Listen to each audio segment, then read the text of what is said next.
Aristotle had this word for human flourishing, eudaimonia. The idea that we as humans are sense makers, that our innate design is meaning making.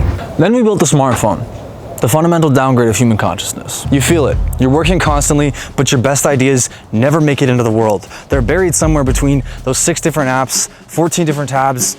That one voice memo you'll never find. So people just tell you to do more. Build your own OpenClaw system, optimize harder, develop your next Notion dashboard. And you do, you're still miserable, and your best ideas still don't see the light of day. It's pretty clear by now that the answer isn't more, it's less. Atelier is an integrated physical and digital home for creatives who are drowning in their own digital archives and fragmented workflows. 5 rooms, each designed around how you actually think, so you can stop rebuilding context from scratch every time you sit down to work and actually finish the work that matters. Your attention is sacred.